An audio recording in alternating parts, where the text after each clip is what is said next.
بسم اللہ الرحمن الرحیم۔ پہلی صدی کی اصلاحی کوشش اور عمر بن عبدالعزیز رضی اللہ تعالیٰ عنہ۔ خلافت راشدہ کے اختتام اور بنی امیہ کی حکومت کے استحکام نے تجدید و انقلاب کی فوری ضرورت پیدا کر دی۔ قدیم جاہلی رجحانات جو آن حضرت صلی اللہ علیہ وسلم کی صحبت و تربیت اور خلافت راشدہ کے اثر سے دب گئے تھے، نیم تربیت یافتہ مسلمانوں اور نئی عربی نسل میں ابھر آئے۔ حکومت کا محور جس پر اس کا پورا نظام گردش کرتا تھا، کتاب و سنت نہیں رہا بلکہ عربی سیاست اور مصالح ملکی بن گیا۔ تفاخر اور عربی عصبیت کی روح جس کو اسلام نے شہر بدر کر دیا تھا، جو بادیہ عرب میں پناہ گزین تھی، پھر واپس آ گئی۔ قبائلی غرور، خاندان جنبہ داری، عائزہ پروری جو خلافت راشدہ میں سخت عیب اور معصیت شمار ہوتی تھی، ہنر اور محاسن بن گئے۔ اعمال و اخلاق کے محرکات بجائے اجر و ثواب کے جاہلی ناموری، مدح و تعریف اور تفوق ہو گئے۔ بیت المال جو مسلمانوں کے پیسے سے جمع ہوتا تھا، خلیفہ کی ذاتی ملکیت اور خاندانی جاگیر بن گیا تھا۔ پیشاور شعراء، خوشامدی درباریوں اور آبرو باختہ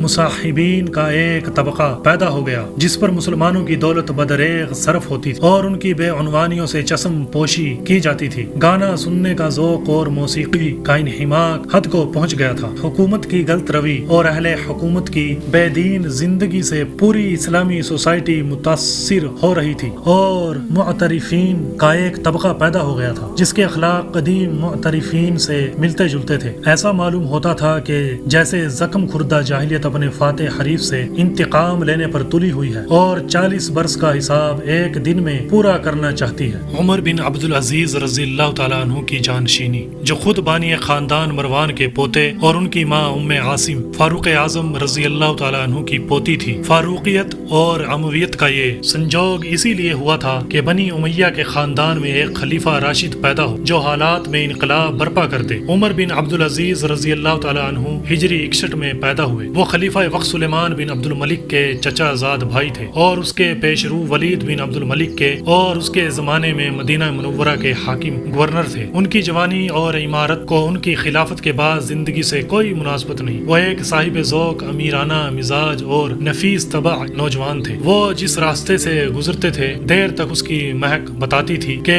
ادھر سے عمر گزرے ہیں۔ ان کی چال مشہور اور نوجوانوں کا فیشن تھی۔ سوائے طبیعت کی سلامتی، حق پسندی اور فطری نیک مزاجی کے، ان میں کوئی ایسی علامت نہ تھی جس سے ثابت ہو کہ وہ تاریخ اسلام میں اتنا اہم کام انجام دینے والے ہیں، لیکن ان کی ذات سرتاپا اسلام کا اعجاز تھی اور وہ جس طرح منصب خلافت پر آئے وہ بھی خدا کی قدرت کی ایک نشانی تھی۔ موروثی نظام حکومت میں ان کی خلافت کا کوئی موقع نہ تھا۔ اگر حالات اپنی طبیعی رفتار سے چلتے رہتے تو عمارت سے زیادہ ان کا کوئی حصہ نہ تھا، مگر خدا کو کچھ اور منظور تھا۔ سلیمان بن عبد الملک بیمار ہوا، اس کے بچے چھوٹے چھوٹے تھے۔ اس نے ان کو لمبی لمبی قبائیں پہنائی اور ہتھیار باندھے کہ وہ کچھ بڑے معلوم ہو، مگر وہ آنکھوں میں نہ جستے۔ اس نے بڑی حسرت سے ان کی طرف دیکھا اور کہا کہ وہ بڑا خوش قسمت ہے جس کے لڑکے بڑے بڑے ہوں۔ رجا بن حیوہ نے، جو اسی انتظار میں تھے، حضرت عمر رضی اللہ تعالیٰ عنہ بن عبدالعزیز کی جانشینی کا مشورہ دیا جو منظور ہوا۔ رجا کا یہ کارنامہ جو دینی انقلاب کا ذریعہ بنا، بڑے بڑے مجاہدات اور سالہ سال کی عبادت پر بھاری ہے۔ خلافت کے بعد ان کی زندگی، عمر بن عبدالعزیز رضی اللہ تعالیٰ عنہ نے زمام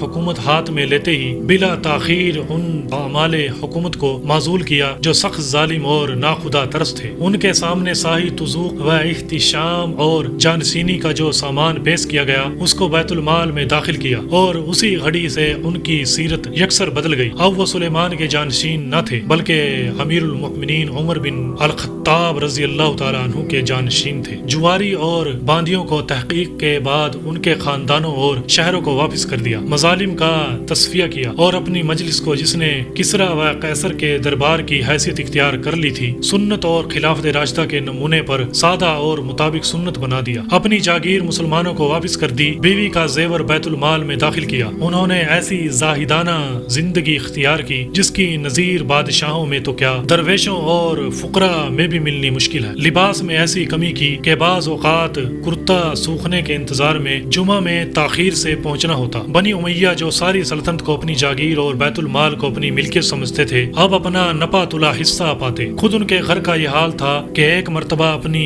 بچیوں سے ملنے گئے تو دیکھا جو بچی ان سے بات کرتی منہ پر ہاتھ رکھ لیتی۔ سبب دریافت کیا تو معلوم ہوا کہ ان بچیوں نے آج صرف دال اور پیاز کھائی ہے۔ رو کر فرمایا کہ کہ کیا تم اس پر راضی ہو کہ تم انواع و اقسام کے کھانے کھاؤ اور تمہارا باپ جہنم میں جائے؟ یہ سن کر وہ بھی رو پڑی۔ اس وقت جبکہ وہ روئے زمین کی سب سے بڑی سلطنت کے حکمران تھے، ان کی ذاتی ملکیت کا یہ حال تھا کہ باوجود شوق کے حج کا خرچ ان کے پاس نہ تھا۔ نوکر سے جو ان کا سچا رفیق تھا پوچھا کہ تمہارے پاس کچھ ہے؟ اس نے کہا کہ 10-12 دینار۔ کہا کہ اس میں حج کیسے ہو سکتا ہے؟ اس کے بعد ایک بڑی خاندانی مالیت آئی تو خادم نے مبارکباد دی اور کہا کہ حج کا سامان آ گیا۔ فرمایا ہم نے اس مال سے بہت دنوں فائدہ اٹھایا ہے، اب یہ مسلمانوں کا حق ہے۔ یہ کہہ کر اس کو بیت المال میں داخل کر دیا۔ ان کے 2 وقت کھانے کا حساب 2 درہم یومیہ سے زیادہ نہ تھا۔ احتیاط کا یہ عالم تھا کہ اگر سرکاری سمعہ جل رہی ہوتی اور کوئی ان کی خیریت دریافت کرنے لگتا یا ذاتی بات چیت شروع کر دیتا تو فوراً اس کو گل کر دیتے، بجھا دیتے اور اپنی ذاتی شمع منگواتے۔ بیت المال کے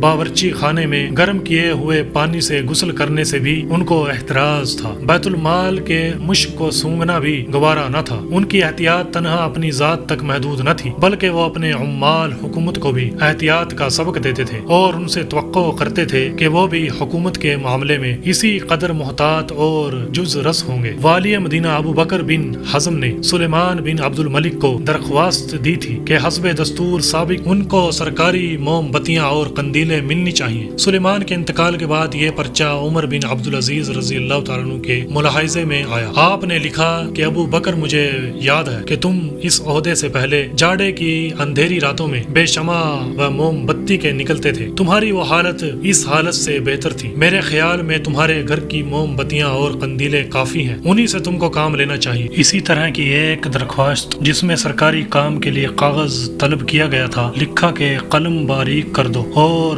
گتھا ہوا لکھو، ایک پرچے میں بہت سی ضرورتیں لکھ دیا کرو، اس لیے کہ مسلمانوں کو ایسی لمبی چوڑی بات کی ضرورت نہیں جس سے خواہ مخواہ بیت المال پر بار پڑے۔ اس زاہدانہ زندگی اور تقوی و احتیاط کے ماں سوا انہوں نے حکومت کی روح ہی بدل دی۔ پہلا اور بنیادی انقلاب یہ تھا کہ انہوں نے حکومت کا نقطہ نظر بدلا۔ اس وقت تک حکومت محاصل و خراج وصول کرنے اور صرف کرنے کا ایک انتظامی ادارہ تھا جس کو جمہور کے اخلاق و عقائد، سیرت و تربیت اور ضلالت و ہدایت سے کچھ بحث نہ تھی۔ اسی نقطہ کے گرد اس کا سارا انتظام گردش کرتا تھا۔ انہوں نے اپنے اس مشہور تاریخی فکرے سے کہ محمد صلی اللہ علیہ وسلم دنیا میں ہادی بنا کر بھیجے گئے تھے، تحصیلدار بنا کر نہیں بھیجے گئے تھے، حکومت کا مزاج اور نقطہ نظر ہی تبدیل کر دیا اور اس کو دنیاوی حکومت کے بجائے خلافت نبوت بنا دیا۔ ان کی ساری مدت خلافت اسی ایک جملے کی عملی تفسیر تھی۔ انہوں نے ملکی مصالح و منافع کے مقابلے میں ہمیشہ دین و اصول و اخلاق کو ترجیح دی اور دینی نفع کے مقابلے میں حکومت کے مالی نقصان کی بھی پرواہ نہیں کی۔ ان کے زمانے خلافت میں اسلامی حکومت کے غیر مسلم باشندے ذمہ بڑی تعداد میں مسلمان ہو رہے تھے، جس کا نتیجہ یہ تھا کہ جزیے کی رقم جو حکومت کی آمدنی کا ایک اہم عنصر تھی روز بروز کم ہوتی جا رہی تھی اور حکومت کے مالی توازن پر اس کا زبردست اثر پڑ رہا تھا۔ اہلکاران سلطنت نے ان کو اس خطرے کی طرف توجہ دلائی اور تشویش کا اظہار کیا۔ انہوں نے فرمایا کہ یہ تو آن حضرت صلی اللہ علیہ وسلم کی بعثت کا عین مقصد ہے، اور ایک دوسرے عہدیدار کو لکھا کہ مجھے اس سے بڑی خوشی ہوگی کہ سب غیر مسلمان ہو جائیں اور جزیے کی آمدنی بند ہو جانے کی وجہ سے ہم تم دونوں کھیتی کر کے اور ہل چلا کر اپنا پیٹ بھریں۔ یمن میں خراج کی ایک متعین مقدار تھی، خواہ فصل اچھی ہو یا بری۔ حاکم نے اطلاع دی، آپ نے فرمایا کہ فصل کے مطابق رقم وصول ہونی چاہیے، خواہ اس کا نتیجہ یہ ہو کہ سارے یمن سے ایک مٹھی غلہ وصول ہو۔ میں اس پر راضی ہوں، چونکہ ساری مملکت سے معاف کر دی، اور عمال کو لکھا کہ وہ نجس ہے۔ اس کے متعلق قرآن مجید میں ارشاد ہے، وَلَا تَبْخَسُوا النَّاسَ أَشْيَاءَهُمْ وَلَا تَعْثَوْا فِي الْأَرْضِ مُفْسِدِينَ، اور لوگوں کو ان کی چیزیں کم مت دو اور زمین میں فساد پھیلاتے نہ پھرو۔ لوگوں نے اس کا نام بدل کر اس کو جائز بنا لیا۔ چند شرعی محاصل کے علاوہ ہر طرح کے ناجائز محاصل اور بیسیوں ٹیکس جو سابق فرمانرواؤں اور عمال حکومت نے ایجاد کیے تھے یکسر معاف کر دیے۔ خشکی اور سمندر کے راستوں کو کھولنے کی ہدایت کی اور ہر طرح کی پابندیاں اٹھا دی۔ مملکت میں ایسی اصلاحات کی جن کے نتائج بہت دور رس تھے۔ ساری مملکت کے لیے یکساں پیمانے مقرر کیے جس میں فرق نہیں ہو سکتا تھا۔ حکام اور عمال سلطنت کو تجارت کی ممانعت کی اور بیغار کو قانوناً ممنوع قرار دیا۔ سلطنت سلطنت کی زمین کا خاصا رقبہ عمرہ اور شاہی خاندان افراد و حکام نے اپنی شکارگاہ یا چراگاہ کے لیے گھیر کر بیکار بنا رکھا تھا۔ حکم دیا کہ وہ عوام کی ملکیت ہے۔ عمال کو تحفہ تحائف قبول کرنے کی ممانعت کی اور فرمایا کہ اگر وہ کبھی تحفہ تھا تو اب رشوت کے سوا کچھ نہیں ہے۔ حکام کو ہدایت کی کہ لوگوں کو اپنے تک پہنچنے اور شکایات پہنچانے کے پورے مواقع اور سہولتیں مہیا کریں۔ حج کے موقع پر اعلان ہوتا تھا کہ جو کسی ظلم کی اطلاع یا کوئی نیک مشورہ دے گا اس کو 100 سے لے کر 300 دینار تک انعام ملے گا۔ اگر اللہ کو منظور ہوتا اور عمر بن عبدالعزیز رضی اللہ تعالی عنہ کو اپنے کسی پیسرو کی مدت خلافت مل جاتی تو پوری اسلامی مملکت میں گہرا اور دیر پا انقلاب ہو جاتا اور مسلمانوں کی تاریخ ہی دوسری ہوتی۔ لیکن بنی امیہ جن کو اپنے اس فرد خاندان کی خلافت میں سب سے بڑی قربانی کرنی پڑی تھی اور جو اپنی بے تکلف مجلسوں میں حضرت عمر رضی اللہ تعالی عنہ کے گھرانے میں رشتہ کرنے پر بہت پچھتاتے رہتے تھے، زیادہ دن تک اس مجاہد کو برداشت نہ کر سکے اور انہوں نے جلد ان سے خلاصی حاصل کر کے مسلمانوں کو اس عطیہ خداوندی سے محروم کر دیا۔ سیدنا عمر بن عبدالعزیز رضی اللہ تعالی عنہ کل 2 سال 5 مہینے خلافت کر کے سیدنا عمر بن عبدالعزیز رضی اللہ تعالی عنہ کل 2 سال 5 مہینے خلافت کر کے ہجری 101 میں دنیا سے رخصت ہوئے۔ اس بات کے آثار و قرائن موجود ہیں کہ ان کے خاندان نے ان کو زہر دیا۔